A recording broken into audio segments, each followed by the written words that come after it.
Russia Ukraine యుద్ధాన్ని ముగించేందుకు అడుగులు పడుతున్నాయి. జెలెన్స్కీతో వైట్ హౌస్లో భేటీ అయిన ట్రంప్ కీలక నిర్ణయం తీసుకున్నారు. త్వరలోనే రష్యా, ఉక్రెయిన్, అమెరికా మధ్య త్రైపాక్షిక చర్చలు జరపనున్నారు. అలాగే రష్యా అధ్యక్షుడు పుతిన్, జెలెన్స్కీ మధ్య సమావేశానికి అమెరికా ఏర్పాట్లు చేస్తుందని ట్రంప్ ప్రకటించారు. సుమారు 4 ఏళ్లుగా రష్యా, ఉక్రెయిన్ మధ్య యుద్ధం జరుగుతోంది. ఈ యుద్ధంతో ప్రజలంతా అలసిపోయారన్న ట్రంప్ రష్యా, ఉక్రెయిన్తో కలిసి పనిచేస్తామని చెప్పారు. పుతిన్ కూడా యుద్ధాన్ని ముగించాలని కోరుకుంటున్నారని అన్నారు.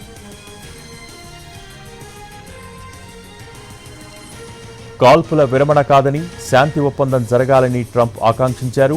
12 ఏళ్ల కింద రష్యా ఆక్రమించుకున్న క్రిమియాను ఉక్రెయిన్ మర్చిపోవాలని ట్రంప్ స్పష్టం చేశారు. అలాగే యుద్ధం ముగిసిన తర్వాత ఉక్రెయిన్కు భద్రత కల్పించే అంశంపై ట్రంప్ హామీ ఇచ్చారు. ట్రంప్తో చర్చలు చాలా నిర్మాణాత్మకంగా జరిగాయన్నారు జెలెన్స్కీ. భద్రతా హామీలతో సహా పలు కీలక అంశాలు చర్చల్లో ప్రస్తావనకు వచ్చాయని వివరించారు. రష్యా, ఉక్రెయిన్, అమెరికా మధ్య త్రైపాక్షిక సమావేశం, సెక్యూరిటీ గ్యారంటీలు చరిత్రలో నిలిచిపోతాయని EU నేతలు అంటున్నారు.